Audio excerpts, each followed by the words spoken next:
কামৰূপ মহানগৰত ৭০ সংখ্যক বৰদলৈ ট্ৰফিৰ প্ৰথম পৰ্যায়ৰ সামৰণি। ফাইনেলত DBIক হৰুৱাই জয়ী ACB। চেম্পিয়ন দললৈ ৭৫,০০০ টকাৰ প্ৰাইজ মানি। যোৱা ২৯ জানুৱাৰীৰ পৰা পল্টন বজাৰ ছাইট অনুষ্ঠিত ৭০ সংখ্যক বৰদলৈ ট্ৰফি ফুটবলৰ জিলা পৰ্যায় বৃহস্পতিবাৰে কামৰূপ মহানগৰত অন্ত পৰিল।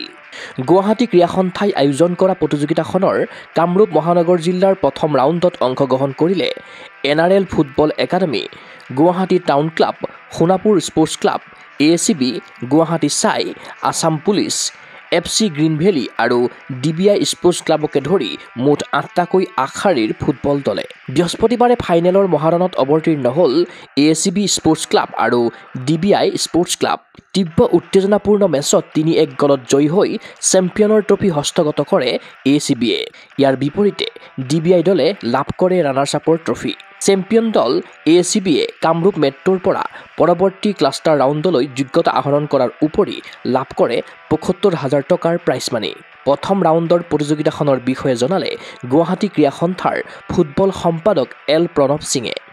আজি আমাৰ ফাইনেল খেল আমাৰ গুৱাহাটী ডিষ্ট্ৰিক্টৰ এইটো ACB আৰু আপোনাৰ কি কয় DBIৰ মাজতে খেলিছে। ACBয়ে 3-1ত জয়লাভ কৰিলে আৰু ACB টিম আমাৰ এতিয়া ক্লাছৰ জোন আমাৰ খেলিব যাব। এইটো ১৬ তাৰিখ পৰা আপোনাৰ চামোটা ফিল্ডত হ'ব। এইটো প্ৰাইজ মানি আপোনাৰ ACB ক্লাবে 75,000 ৰুপিজ পালে।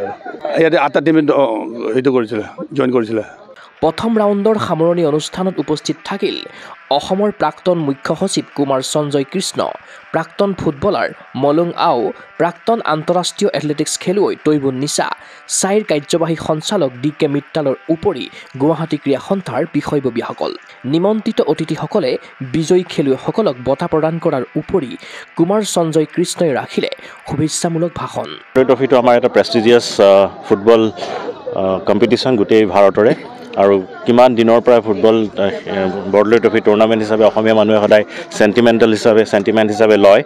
আৰু যিহেতু আমি কিছু বছৰৰ পৰা দেখিছোঁ যে ফুটবলৰ প্ৰতি মানুহৰ আগ্ৰহটো ফিল্ডত কিছু কমি আহিছে, সেইকাৰণে এটা ৰিফৰ্মৰ দৰকাৰ আছিলে আৰু সেই ৰিফৰ্মটো অসম চৰকাৰে কৰিছে বাকী অনুষ্ঠানসকলৰ লগত লগ লাগি পেলাই, আৰু ক্লাব হিচাপে চিলেকশ্যন হৈ জোনেল চিলেকশ্যন হৈ পেলাই টুৰ্ণামেণ্টটো আগবাঢ়ি যাব বুলি আশা কৰিছোঁ।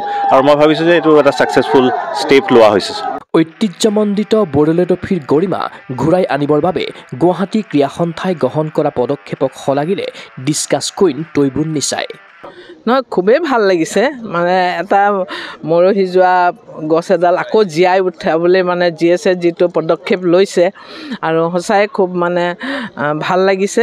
আৰু নতুন নতুন ল'ৰাবিলাক ওলাই আহিছে। কিন্তু যদিও আজিকালি টিভিত চোৱা যায়, খেলা চাই মানুহে ফিল্ডৰ বৰদলৈ ট্ৰফি চাবলৈ নাহে, কিন্তু আমাৰ গুৱাহাটীতহে এনেকুৱা।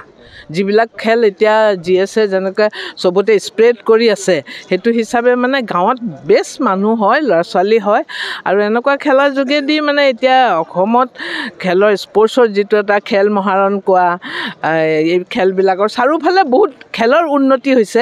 সেই হিচাপে যদি আমাৰ ল'ৰা ছোৱালীবিলাকে এই সুবিধাবোৰ লৈ তেওঁলোকে আগুৱাই আহিব পাৰে, খুব ভাল কথা।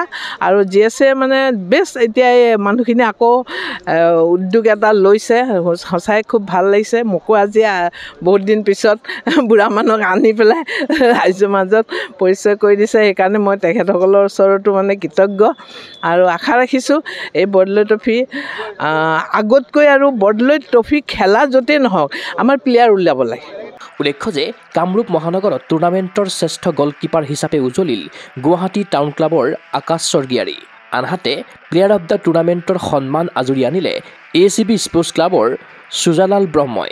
ক্ৰীড়া অনুৰাগীৰ আশা, অসম চৰকাৰ আৰু জিলা ক্ৰীড়া সন্থাসমূহৰ সহযোগত গুৱাহাটী ক্ৰীড়া সন্থাৰ উদ্যোগত প্ৰথম ৰাউণ্ডৰ পাছত সাফল্যমণ্ডিত হওক ৭০ সংখ্যক বৰদলৈ ট্ৰফিৰ ক্লাষ্টাৰ আৰু ফাইনেল ৰাউণ্ডৰ মেচ।